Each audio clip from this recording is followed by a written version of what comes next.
안녕하세요. 저는 나이 40을 넘긴 이혼남입니다. 세상 사람들 점점 이기적으로 변해가고 정이라곤 찾아볼 수도 없는 세상이 되었다고 많이 안타까워하시는 분들 많은데요. 분명 세상이 많이 변한 건 맞아요. 그런데도 그 안에서 또 기막힌 운명이 있고 놀랄 만큼 천사 같은 분들이 존재한다는 것도 명백한 사실이에요. 제 사연은 감사한 분에게 제 진심이 닿기를 바라는 마음으로 써보려고요. 지금부터 제게는 인생에서 가장 아름다운 시기였고 앞으로도 그렇게 기억될 그날의 이야기를 들려드릴게요. 저는 아주 심성착한 아내와 결혼을 했습니다. 아내는 요양병원에서 일하는 간호사였어요.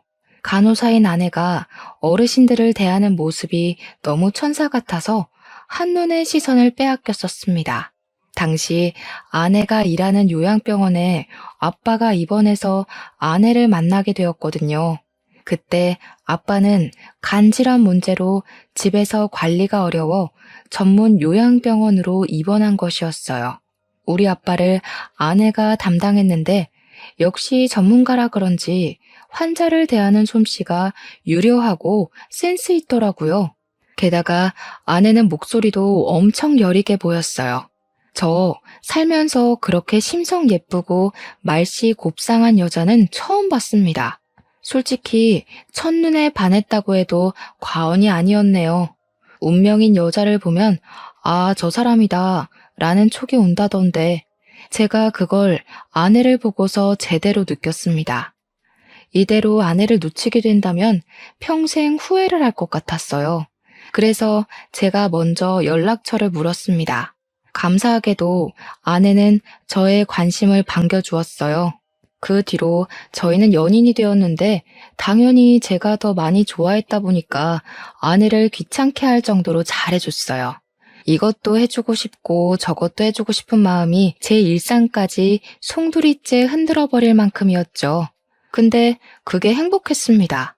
저 때문에 아내가 웃는 모습을 보면 모든 세상이 제 위주로 돌아가는 기분을 느꼈거든요.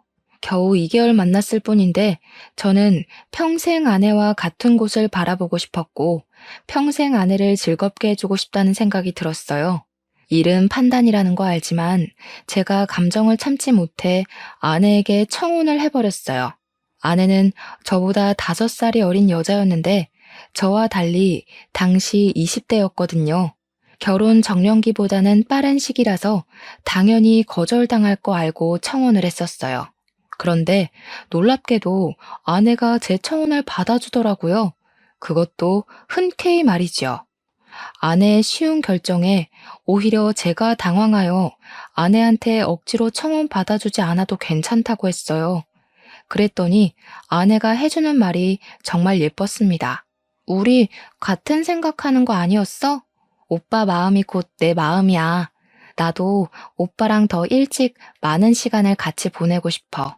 분명 제가 청혼을 했는데 도리어 제가 청혼을 받은 기분을 느꼈어요. 그렇게 저랑 아내는 서로의 마음이 맞아서 연인이 된 지 2개월 만에 결혼식을 올렸습니다. 아내는 가족이 없다고 했어요. 그런데도 정말 바르고 씩씩하게 자라온 것 같아서 제가 다 기특했습니다. 저희는 굳이 상견례가 필요 없었기에 우리 집에만 인사를 했던 게 다였어요. 아내는 자신이 가진 것도 없고 고아에다가 직업도 월등하지 않아서 저희 부모님한테 미움받을 걸 두려워하더라고요. 그럴 필요 없다고 해줬어요. 저희 부모님 정말 마음 좋은 분들이거든요. 고아인 아내의 처지를 알고 우리 가족들은 알아서 따뜻하게 대우해 줬습니다. 특히 엄마는 저처럼 아내를 기특하게 보았어요. 혼자 장하게 컸다면서 하늘에 계신 사돈이 자랑스럽겠다고 아내의 긴장한 마음을 풀어주기도 했습니다.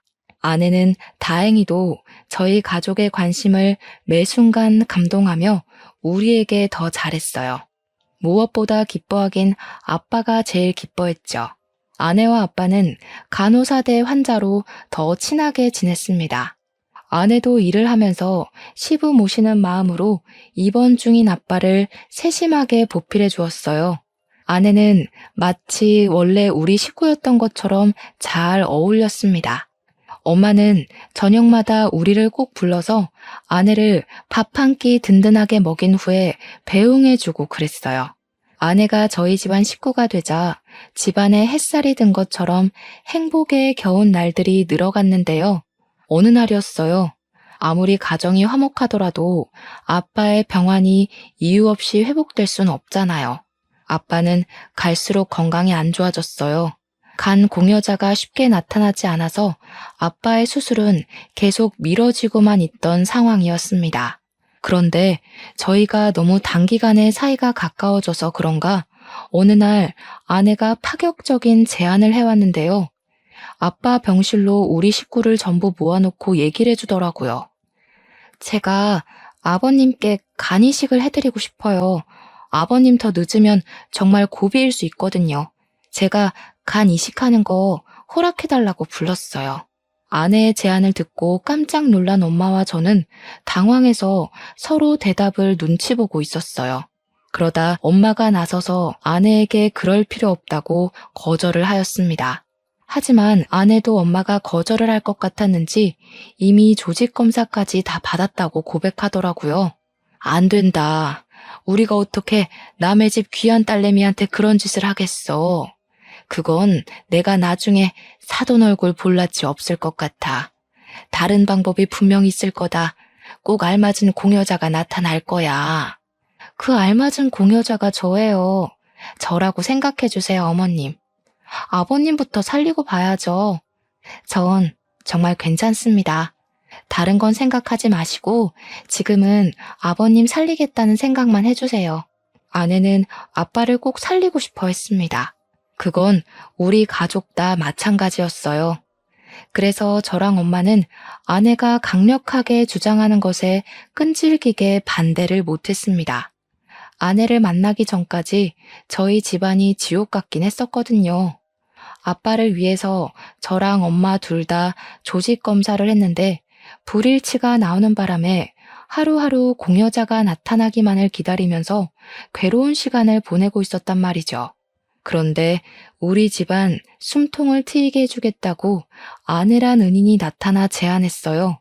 심지어 아내는 우리에게 이식을 허락해달라고 부탁까지 하고 있었습니다. 고개를 숙이고 부탁을 해야 하는 입장은 저희 가족이었는데 말이에요. 저희 가족은 아내의 말이 고맙긴 했지만 미안한 마음은 어쩔 수 없이 크게 들었어요. 그러나 결국 아내 덕분에 마음이 놓인 것도 사실이었습니다. 끝내 저희는 아내가 저희에게 부탁했던 것처럼 마찬가지로 이식을 부탁하게 되었어요. 아빠는 아내의 손을 잡으면서 고맙다고 눈물을 흘렸습니다. 세상에 이리 마음이 고운 사람이 또 있을까? 아가, 내 평생 너한테 이 은혜 갚으면서 살 거야. 절대 너의 선한 마음을 잊지 않을 거다. 그렇게 아빠는 아내의 간을 이식받게 되었습니다. 당연하게도 건강을 회복하셨어요. 그날로 우리 식구는 아내에게 고마워서 더 잘했습니다. 저 또한 제 생명의 은인인 아내에게 더 큰 사랑을 느꼈어요. 이렇게 큰일을 해준 아내한테 그저 고맙다고 인사만 하는 건 도리가 아닌 것 같았는데 그걸 아빠도 마찬가지로 생각을 했던 건지 아내에게 깜짝 선물을 해주었는데요. 아빠가 아내 명의로 오피스텔 하나 장만해 준 거 아니겠습니까? 저희 아빠가 저 어렸을 때부터 한결같이 짠돌이어서 재산을 갖고 있더라도 흥청망청 내놓는 사람이 아니었는데 아빠가 그런 큰 결단을 내렸다는 것에 저랑 엄마는 정말 놀랐어요. 그래도 아내에게 그렇게까지 해주는 게 마땅하다고 금방 인정을 했습니다. 아버님, 저 이러려고 이식해드린 거 아니에요. 이렇게 큰 선물은 너무 부담스러워요. 내 생명을 구해줬는데 이 정도는 아무것도 아니지. 언제든지 필요한 거 있으면 이 시애비한테 다 말하거라. 우리 새아가한테 나가는 돈이면 나 하나도 아깝지가 않아. 아빠가 능청스럽게 아내의 거절을 거절했어요.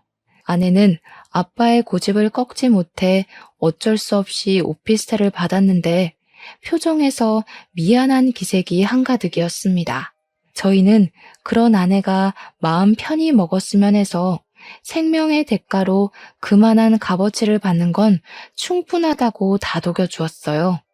아빠도 건강을 회복했고 더는 흠나올 데 없는 우리 식구를 보면서 저는 왠지 앞으로 더 행복하게 잘 살 수 있을 줄 알았어요.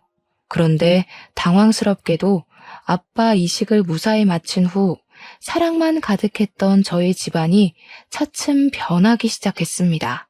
그 원흉이 다름 아닌 아내였어요. 아내 덕분에 집안의 행복이 깃들었다가 아내 때문에 그 행복이 우환으로 변해갔어요.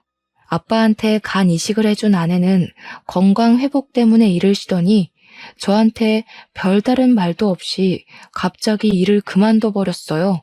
처음에는 몸이 많이 안 좋나 체력이 딸리나 생각하면서 이해를 하려 했습니다.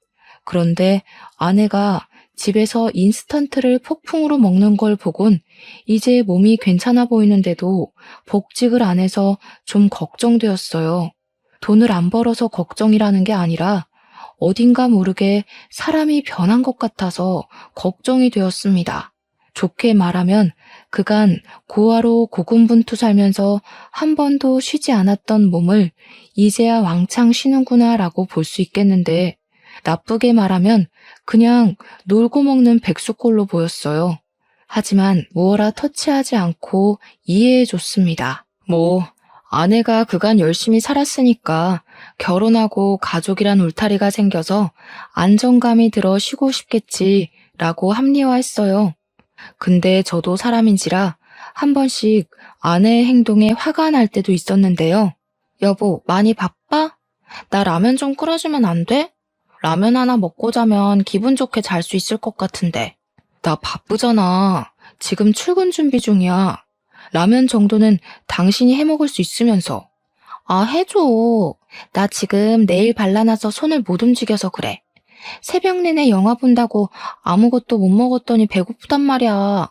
아내는 밤낮까지 바뀌어서 제가 출근하는 아침까지 깨어 있었다가 제가 퇴근해서 오는 시간에는 잠을 자고 있었어요. 생활 패턴이 이렇게 달라져 버린 것도 제겐 하나의 스트레스였습니다. 그래도 저는 참았죠. 부모님도 아내가 이렇게 지내는 거 알지만 다 이해해 주시거든요. 이해해 줘야 된다고 강요하기도 하시고요.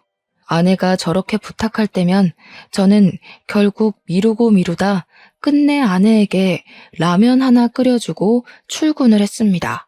그리고 나중에 귀가하면 제 스트레스는 한층 더 쌓여요. 아내가 아침에 먹은 라면 냄비를 씻지도 않고 그 자리에 그대로 두거든요. 여기저기 돌아다닌 흔적도 그대로 남겨두고 옷이고 속옷이고 전부 바닥에 널어놔요. 집안일도 다 방치해서 그야말로 엉망진창인 집구석이 저의 퇴근을 반기고 있죠.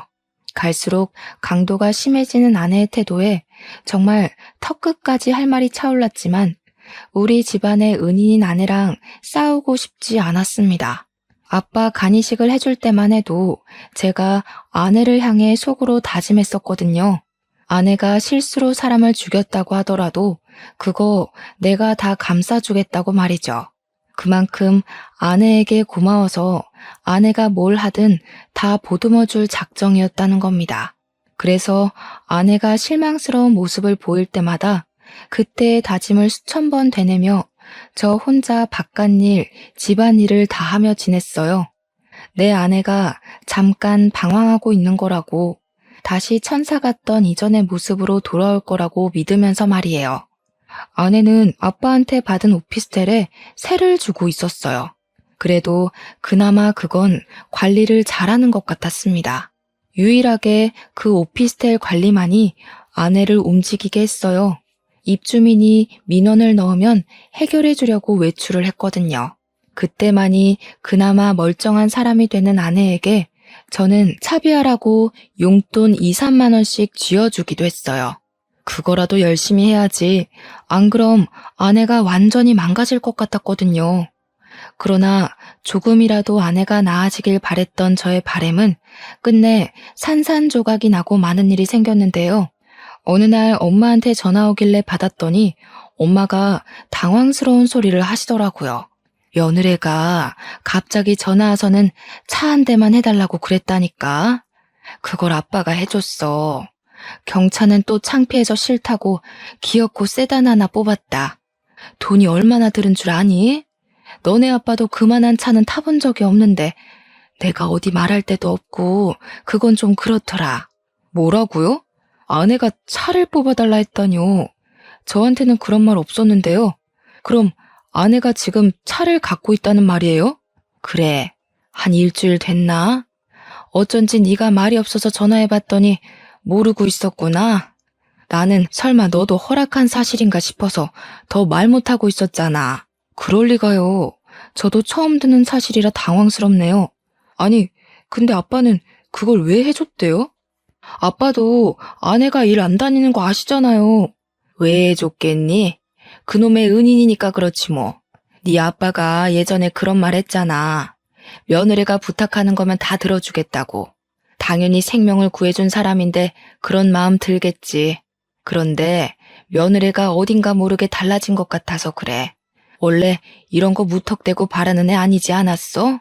당연히 아니었죠. 제가 아는 아내도 부모님이 아는 아내도 무례한 요구를 하는 사람이 아니라는 걸 알고 있습니다. 그런데 이렇게까지 변할 수도 있는 걸까요? 부모님도 저와 마찬가지로 혼란을 느꼈나 봅니다. 아내가 간이식을 해줘서 우리 아빠를 살려준 건 고마운 일이지만 그걸 빌미로 먼저 나서서 차를 요구했다는 건 무례라고 표현해도 되지 않나요? 적어도 저한테는 얘기해 줄 수 있었던 거잖아요. 물론 아빠의 생명과 오피스텔 값은 비교할 수 없죠. 그래서 오피스텔 외로 뭘 더 해줄 순 있어요. 그런데 아빠가 알아서 주는 게 아닌 아내가 먼저 아빠한테 요구했다고 하니까 그건 좀 기분이 언짢았다는 겁니다. 저한테 먼저 얘기를 했다면 좋게 좋게 풀어서 아내가 차를 살 수 있도록 도왔을 거예요. 지극히 제 기준인데 저는 아내의 행실이 잘못되었다고 생각했어요. 아내 오면 대화를 해봐야겠다고 생각하고 엄마 전화를 끊었습니다. 그런데 제가 퇴근하고 집에 왔는데도 집안이 컴컴하기만 할 뿐 어디에도 아내가 없는 겁니다. 평소처럼 자고 있는 것도 아니더라고요. 그래서 아내한테 전화를 걸었어요. 마침 다 왔다고 하대요. 바깥에 나온 김에 다른 일을 보느라 늦었다고 5분 뒤에 도착한다더라고요. 저는 집을 내려가 건물 입구에 서서 기다렸어요. 아내한테 차가 있다면 차를 타고 올 거니까요. 그 모습을 보고자 시계만 보면서 대기하고 있는데 정확히 5분 정도 뒤에 세련되고 무난한 검은색 세단이 건물 입구로 가까워 오는 겁니다. 그걸 가만히 쳐다보고 있었어요. 그런데 그 차가 건물 안 주차장으로 안 들어오고 입구와 조금 떨어진 곳에서 세워지더라고요. 그리고 그 차에서 아내가 내리는 거 목격했습니다. 저는 바로 몸을 숨겼어요. 그리곤 또 복잡하게 머리를 굴렸죠. 아내가 당연히 운전석에서 내릴 거라는 생각했는데 제 예상과 달리 조수석에서 내렸다는 것이 저를 혼란스럽게 만들었습니다. 분명 엄마 말로는 아빠가 아내한테 차를 사줬다고 했거든요. 그게 저 차가 아닌 건가? 라는 생각도 들었어요. 그렇다면 저 차는 뭐고 또 저 운전자는 누구지? 그것까지 궁금해지더라고요. 저는 끝까지 아내 앞에 모습을 드러내지 않고 그 차 번호만 찍은 뒤 집으로 올라갔습니다. 그리고 얼마 뒤 들어오는 아내에게 엄마한테 들었던 사실을 물어봤어요. 응, 내가 아버님한테 사달라고 했어. 모르고 있었어? 나는 아버님이나 어머님이 당신한테 말한 줄 알았는데. 우리 부모님 원래 입 무거운 거 알잖아. 그래서 차는 왜? 당신 일도 안 하면서 차가 왜 필요한데? 뭐야, 말 서운하게 하네. 일 안 하는 사람은 차 있으면 안 돼? 나도 다 필요해서 사달라고 한 거야. 설마 아까워서 그래? 나한테 이 정도도 못 해줘? 내가 아버님 은인인데? 그게 아니라 적어도 나랑 의논할 순 있었잖아. 내가 당신 차 사지 말라고 종용하겠어? 그냥 당신이 갑자기 차 사달라고 아빠한테 얘기를 해버리면 아빠가 당황할 수도 있고 오해해서 나쁘게 볼 수도 있으니까 그런 거지. 아버님이 날 나쁘게 볼 게 뭐 있어? 나쁘게 봐서도 안 되지. 나는 엄연히 생명의 은인인데. 그리고 아버님이 갖고 싶은 거 있으면 다 말하라고 했어. 이날 저는 무언가 잘못되어 가고 있다는 걸 아주 크게 느꼈습니다. 아내가 우리 아빠한테 간이식해준 걸 권리로 이용하고 있다는 걸 깨달았어요. 왜 일이 이렇게까지 꼬여버린 건지 모르겠더라고요. 무척 당황스러웠던 저는 저도 모르게 지금 우리 아빠 이용하는 거냐고 아내에게 화를 내버렸습니다. 그러자 아내가 그런 제 모습을 서운해하며 삐쳐서는 방으로 들어가 버렸어요. 그 바람에 아내한테 차는 어쨌고 얻어 타고 온 차는 뭐냐는 걸 묻질 못했어요. 그날 밤은 저도 머리가 너무 지끈거려서 다른 방에서 잠을 잤습니다. 결혼하기 전만 해도 우리 사이가 이렇게 빨리 틀어질 거란 생각은 못했는데 역시 결혼하기 전 상대방과 사계절을 함께 해보라는 어른들의 말씀을 들을 걸 그랬나 후회가 되었어요. 간호사로서 어르신들을 대하는 아내의 천사 같은 모습이 결코 거짓으로 보이지 않았거든요. 제가 사람을 제대로 알아보지 못해서 이렇게 되어버렸다는 건 누굴 탓할 수도 없는 노릇이라 더 괴로웠던 것 같네요. 그날 이후 저는 아내에 대한 신뢰를 완전히 잃어버렸어요. 그래서 며칠 뒤에 또 입주민 민원을 해결하러 간다는 아내의 뒤를 밟았습니다.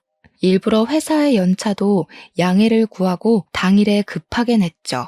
아프다고 거짓말해서 연차를 낸 거지만 제게는 아내를 미행하는 것이 실제 제 목숨이 달린 문제와도 같았기 때문에 어쩔 수 없었어요. 저는 미리 차에 올라탔고 아내는 아파트 건물을 좀 나가더니 지난번에 본 그 검정 세단에 올라탔습니다. 또 조수석이었죠. 제가 지난날 사진으로 찍어놨던 차 번호랑 비교를 해봤더니 똑같은 차더라고요. 그 길로 저는 작정하고 그들 뒤를 밟기 시작했어요. 그렇게 그 세단이 도착한 곳은 당황스럽게도 제가 아는 곳이었습니다. 그건 바로 아빠가 아내에게 선물로 준 오피스텔이 있는 건물이었죠. 이미 그때부터 설마 싶은 의심이 들었어요. 그들이 주차하길래 내리지 않고 지켜만 봤는데 운전석에서 웬 남자가 내리더라고요. 의심으로 가득 차올랐던 제 마음은 그 남자를 보자마자 끝내 폭발해버렸어요. 아내가 그간 바람 피우면서 놀고 먹었다는 사실을 눈앞에서 확인해버린 셈이잖아요. 정말 살이 떨렸고 화가 나서 핸들 잡고 있던 손에도 힘이 잔뜩 들어갔습니다. 그동안 아내를 어떻게 이해해보고자 노력했던 제 자신이 초라하게 느껴진 순간이었어요. 피가 거꾸로 솟는 느낌이었던 저는 차에서 내려 끝까지 그들 뒤를 쫓았습니다. 결정적인 장면을 제 두 눈에 담고 아내가 빠져나갈 구멍이 없도록 몰아붙일 생각이었거든요. 저는 그들 뒤를 따르며 내내 동영상을 찍었어요. 그리고 엘리베이터 층수 멈추는 곳이 어딘가 지켜봤죠. 역시나 아빠가 준 오피스텔 호수라는 걸 알고서 아내와 이혼을 결심했습니다. 아내가 외간 남자랑 같이 차를 타고 주기적으로 만나고 오피스텔을 사이좋게 같이 올라갔다면 그 남자가 거기 살고 있을 수도 있는 거잖아요. 아내랑 같이 두 집 살림하고 있을 수도 있고요. 저는 마지막 결판을 내기 위해서 떨리는 가슴을 안고 뒤따라 엘리베이터 탔어요. 제가 알고 있는 그 호수 앞에 섰습니다.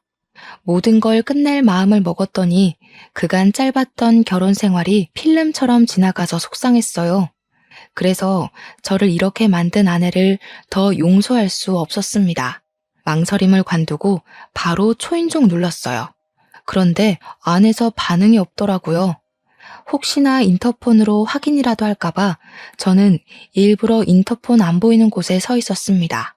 얼마 뒤 문이 조심스레 열렸고 누군가가 얼굴을 내밀었는데 예상대로 운전석에서 내렸던 그 남자더군요. 저는 바로 그 남자를 밀치고 안으로 들어갔어요. 안에서 아내를 발견했습니다. 그 순간 실망은 절망이 되었고 직접 마주보니 분노를 더 참기 힘들었어요. 주위에는 아내 것으로 보이는 옷, 속옷, 장신구, 개인용품 등등이 보였습니다. 제가 주위를 쭉 둘러보다가 황당해서 헛웃음 터뜨리니 아내가 당황함을 감추지 못하고 말했어요. 여보가 여길 어떻게 왔어? 설마 내 뒤밟은 거야? 이 상황에 그게 중요하니? 지금 이게 뭐 하는 짓이야? 여태 우리 아빠가 사준 집에서 딴 놈이랑 살림 차리고 있었던 거야? 아무리 개념이 없어도 그렇지 어떻게 아빠가 사준 집에서 바람을 피워? 아니, 그게 아니야. 당신이 오해한 거야. 우리 이상한 사이 아니고 그냥 친구야. 옛날부터 가까이 지냈던 친구. 친구 같은 소리 하네. 네가 무슨 변명을 대도 내 눈으로 직접 본 걸 설득시키진 못해. 이렇게 증거가 수두룩빽빽한데 어떤 멍청이가 그딴 해명에 속겠어. 내가 당신 많이 좋아했다고 이런 것도 눈 감아줄 거라 생각했던 거야? 사람을 기만해도 정도가 있어야지. 네가 우리 아빠를 살렸다고 해서 내가 네 불륜을 이해할 필요는 없는 거잖아. 더는 못 참아주겠다. 그만 이혼하자. 이혼하자는 제 말에 아내는 갑자기 울음을 터뜨리면서 저를 붙잡았습니다. 그 손길마저 싫어서 저는 아내를 강하게 뿌리쳤어요. 그랬더니 아내가 힘없이 넘어져 버리더라고요. 더 이상 저랑 상관없는 사람이니 아내가 어떻게 되든 신경 안 쓰고 나가려 했습니다. 그런데 갑자기 상간남이 나서서 제 멱살을 잡더라고요. 어떻게 여자를 때려요? 우리 누나가 그런 거 아니라잖아요. 적어도 사람이 하는 말은 들어보고 판단을 해야 될 거 아닙니까? 이 정신 나간 놈이 뭐라는 거야? 상황 파악 안 돼요? 그쪽이 지금 무슨 짓에 가담한지 모릅니까? 남의 가정 망쳐놓은 주제에 정의로운 척하지 마세요. 그래봤자 상간자 새끼인 건 똑같으니까. 저는 상간남을 뿌리치고 현관으로 갔어요. 그런데 문고리를 잡고 열자마자 뒤에서 상간남이 누나 하면서 소리를 치더라고요. 무슨 쇼를 보여주려고 그러나 싶어 돌아봤는데 아내가 기절해 있는 겁니다. 살짝 당황하긴 했지만 결국 쇼한다고 생각했어요. 제가 이미 눈으로 확인한 게 있는데 그들 상황극에 넘어가 줄 리 없잖아요. 무시하고 나오려고 했는데 그 순간 상간남이 서럽게 울면서 119까지 신고를 하더라고요. 그제야 당황한 저는 속는 셈 치고 다시 아내에게 가봤습니다.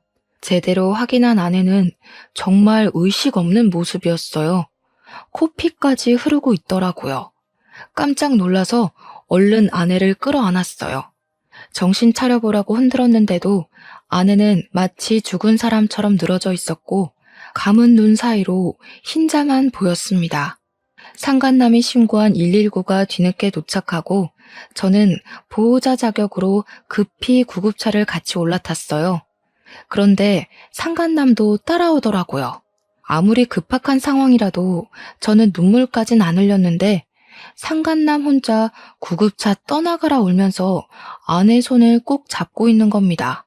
구급차에서 내리고 응급실로 향할 때까지 상간남이 아내 곁을 못 떠났어요. 처음엔 저도 정신없어서 상간남의 존재를 신경 써줄 여력 안 되었지만 나중에는 심기에 거슬리더라고요. 그래서 사람들 못 듣게 작은 목소리로 상간남한테 꺼지라고 했습니다. 사람 많은 데서 괜히 개망신당하고 싶지 않으면 그만 가시죠. 아무리 저랑 아내가 이혼할 사이라곤 하지만 저 아직 아내 남편이에요. 지금 그쪽 상당히 선 넘고 있거든요. 상간남은 아직도 아내 때문에 눈물을 흘리고 있었어요. 곧 울음이 범벅된 얼굴로 저를 째려보면서 제 멱살을 잡더군요. 기가 찼습니다. 지금 당장 멱살을 잡고 싶은 입장은 저인데 되레 저를 상간남 취급하듯 노려보는 상간남이 황당했어요. 그때였습니다. 간호사가 와서 아내 보호자를 찾았어요. 그래서 저는 상간남을 밀어내고 바로 손을 들려고 했죠. 그런데 그것마저 상간남이 먼저 손을 들면서 먼저 나서더라고요. 결국 인내심이 바닥으로 떨어진 저는 상간남에게 성질을 내려고 이봐요 하고 불렀습니다.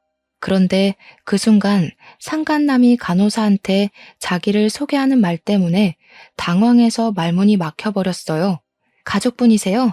환자분이랑은 무슨 관계세요? 남동생이에요. 우리 누나 어떻게 됐어요? 지금 바로 수술 들어가는 거예요? 보호자는 어디서 기다리면 되죠? 상간남이 정신 못 차리고 간호사를 졸졸 따라갔습니다. 저는 그 자리에 멍청하게 서 있다가 뒤늦게 걸음을 뗐어요. 저 멀리 앞장서서 수술 동의서에 사인하는 상간남을 멀찍이 지켜봤어요. 남동생이라니 아내는 분명 저랑 결혼할 때 고아라고 했습니다. 그런데 갑자기 남동생이 웬 말인 건가 싶었어요. 뜻밖의 상간남의 정체에 상당히 혼란을 느꼈죠. 상간남 말이 거짓말일 수도 없는 게 수술 동의서 때문에 가족관계 조회가 가능한가 보더라고요. 심지어 아내랑 이 상간남이랑 그 병원을 자주 방문했는지 이력에 남아있었다는 것에서 저는 상간남이 아내의 남동생이 맞다는 걸 더 의심할 수 없었어요. 아내는 남동생이 동의해주는 덕에 수술에 들어갔습니다. 저랑 그 남동생 둘이 수술실 앞에 덩그러니 남아있었어요. 저는 겨우 눈물을 그친 그 남동생을 물끄러미 쳐다봤어요. 무슨 말을 어떻게 물어야 할지 고민하느라 쉽게 질문하지 못했습니다. 그런데 제가 묻기도 전에 남동생, 그러니까 저한테는 처남인 그 남자가 알아서 말을 해주더라고요. 속이려고 그런 건 아닌데 죄송합니다. 누나가 말하지 말래서 말 못했어요. 사실 우리 누나가 좀 많이 아파요. 누나가 직접 말할 때까지 기다리려고 했는데 이건 좀 아닌 것 같아서 말씀드리려고요. 처남이 해주는 아내의 실체는 제가 전혀 알지 못했던 사실들이었고 충격에 입을 다물 수 없었어요. 알고 보니 아내가 혈관 질환이 있어서 1년의 시한부 선고를 받은 상태였더라고요. 아내는 저를 만난 시점에 선고를 받았고 곧 죽음을 앞두었던지라 삶의 의지가 없었는데 저를 만나고 세상이 바뀌었다고 했대요. 저를 많이 사랑했고 사랑하는 사람을 통해 두근거림도 느꼈고 또 그로 인해 다시 사는 기분을 느껴서 좋았다고 했다는 겁니다. 제가 청혼했을 때 아내는 그 청혼을 받아주고 나서도 혼자 고민을 많이 했었대요. 그때 처남이 아내의 고민을 많이 들어줬다고 하더라고요. 끝내 청혼을 거절하지 못했던 건 아내가 마지막 이기심을 발휘했던 거랍니다. 아내가 죽기 전 행복한 기억 하나 정도는 갖고 가고 싶어서 끝내 저한테 병 있다는 고백을 못하고 결혼을 진행했다네요. 그렇게 결혼을 하고 난 후도 아내는 마음이 편치 않았다고 했어요. 신혼 시작부터 아내 마음엔 이미 죄책감이 자리 잡고 있었고 아내는 그 때문에 아빠에게 흔쾌히 간 이식을 해줬던 거라고 했어요. 어차피 1년 후면 죽을 몸이니 간 떼어주는 것이 무섭지도 않았다고 해요. 그 뒤로도 아내는 우리 가족들 몰래 속으로 죄책감을 키워갔는데 우리 가족이 날이 갈수록 과한 사랑을 주자 불안하기까지 했다고 했어요. 아내는 갈수록 커져가는 행복감에 나중에 우리 가족한테 사실을 밝혀서 실망을 안겨주는 것이 너무 무서웠답니다. 병환을 속이고 결혼했다는 것에 실망할 가족들의 얼굴을 차마 마주할 용기가 없던 아내는 결국 선택한 방법이 죽기 전에 저한테 이혼을 당하는 거였다고 했어요. 그래서 그렇게 갑자기 막장으로 살기 시작했던 거였죠. 처남을 이용해 불륜을 연기하면서까지 말입니다. 처남이 오피스텔에서 지냈던 것도 불륜을 가장하기 위한 그림이기도 했지만 월세에 전전하며 취업 준비로 생활고에 시달리던 처남을 위해 아내가 몰래 그곳에 살도록 해준 이유가 크더라고요. 차까지는 받아낼 생각이 없었다고 했는데 제가 이혼하자는 말을 도통 안 해서 아내는 결국 식구들에게 상처를 더 줄 수밖에 없었다며 그 차는 처남에게 줬다고 했어요.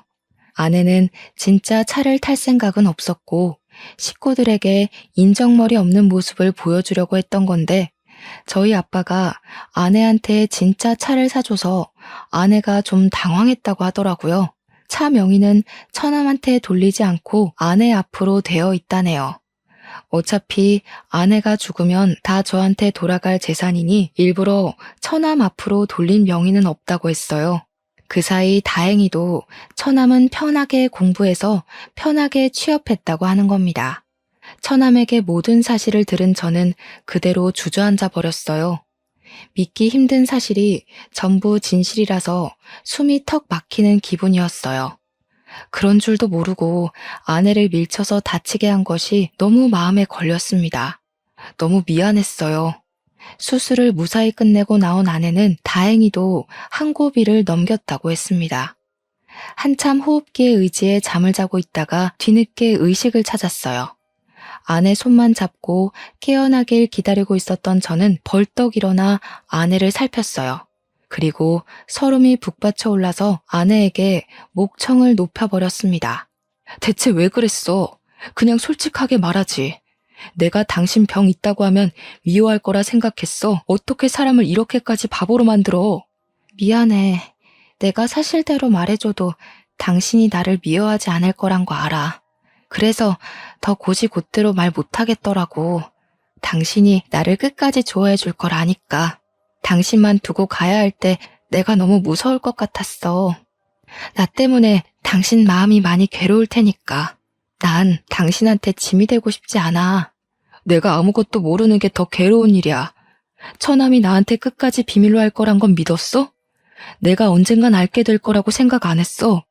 그럼 그때 나는 어떻게 되는데 당신한테 용서도 못 빌고 반성도 못하고 후회만 하다가 당신 앞에 죄인으로만 남았겠지. 나는 당신한테 죄인이 아니라 남편으로 끝까지 남고 싶다고.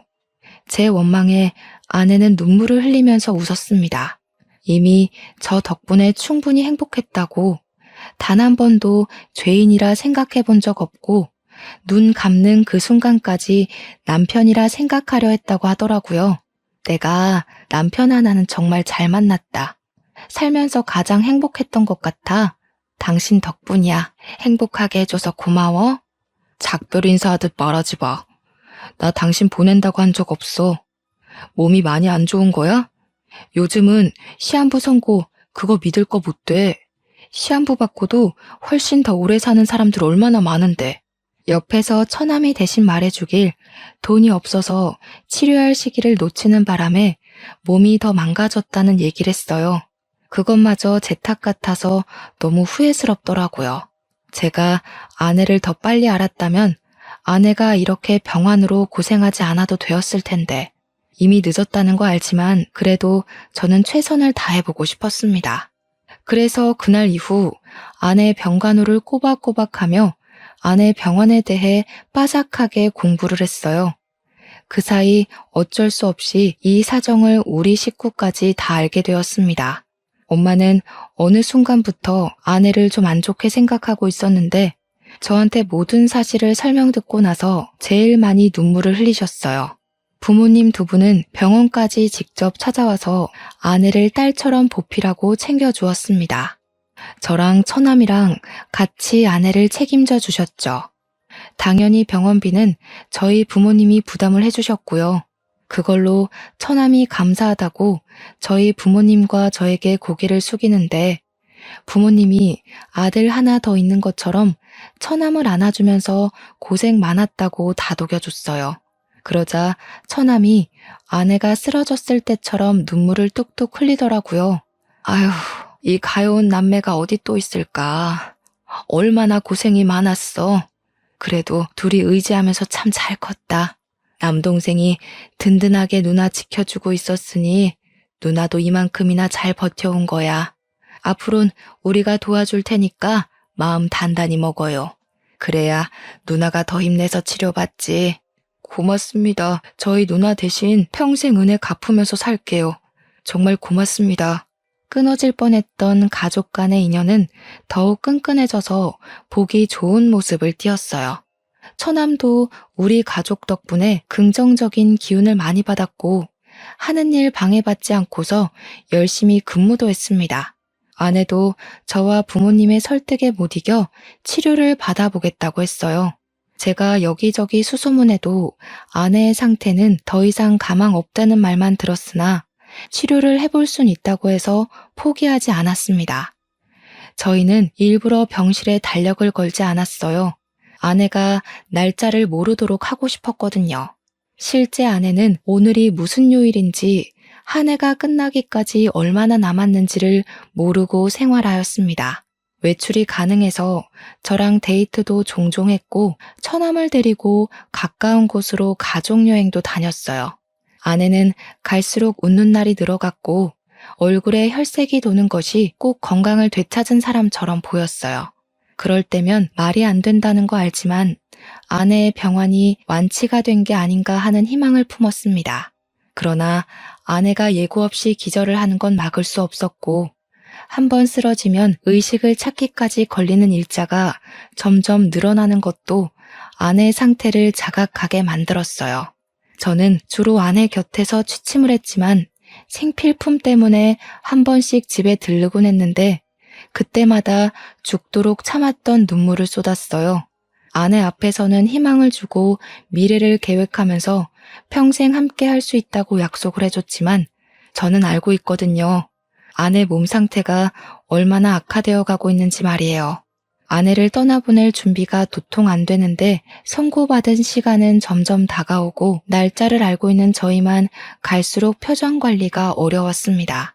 어느 순간부터 아내도 제가 집에만 가면 울고 온다는 걸 아는 것 같더라고요. 그럴 때마다 말없이 저를 안아주면서 해주는 말이 있었는데요. 옛날엔 내가 당신 손잡고 우리 식구들 앞에서 눈을 감는 게 너무 무서웠는데 이제는 꿈을 꿨던 것처럼 기분 좋게 떠날 수 있을 것 같아. 고마워. 사랑해. 아내 앞에선 울고 싶지 않은데 저도 어쩔 수 없는 사람인지라 아내와 이별이 가까워오니 이성을 바로잡기가 힘들었어요. 언젠가부터 아내는 안 울었는데 제 눈물은 수돗물처럼 줄줄 흘렀습니다. 그런데 이런 저희를 하늘에서 안쓰럽게 여긴 건지 제 아내에게 작은 기적이 생겨났어요. 아내가 선고받은 1년의 기간이 이미 지났는데도 아내가 저희 곁을 떠나지 않았다는 겁니다. 당연히 섣부른 기쁨일 수 있기 때문에 일부러 날짜를 넘겼어도 티를 내지 않았어요. 그런데 일주일이 지나고 2주일이 지나고 한 달이 지나도 아내는 저희 곁을 떠나지 않았어요. 그것에 놀란 저는 이 사실을 밝혔고 식구들 또한 전부 놀라서 아내에게 날짜를 가르쳐 줬어요. 가장 어안이 벙벙했던 건 아내였을 겁니다. 그때 저희 가족 모두가 상상만으론 안 될 행복을 가득 느꼈네요. 의사 선생님도 잘 이겨내고 있는 아내와 진심을 다해 돕는 가족들이 있어서 일어난 기적인 것 같다고 하더군요. 이렇게 쭉 행복할 일만 있었다면 좋았겠지만 한참 기운이 좋다가 어느 순간 갑자기 아내 건강이 확 꺾여버렸어요. 그때 저희 가족들은 또 한 번의 절망을 느꼈습니다. 어쩌면 시한부 기한을 넘기기 전보다 더 큰 절망을 느꼈는지도 몰라요.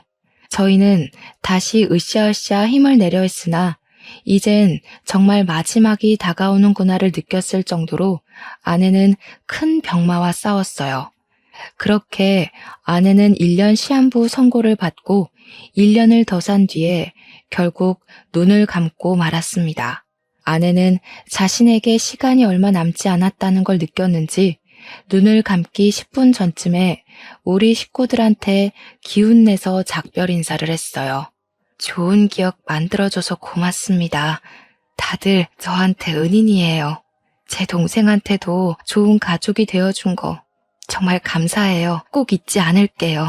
가족들에게 끝인사를 한 아내는 제게 개인적으로 더 행복했으면 좋겠다는 말을 하고는 잠을 자듯 그렇게 눈을 뜨지 못했습니다.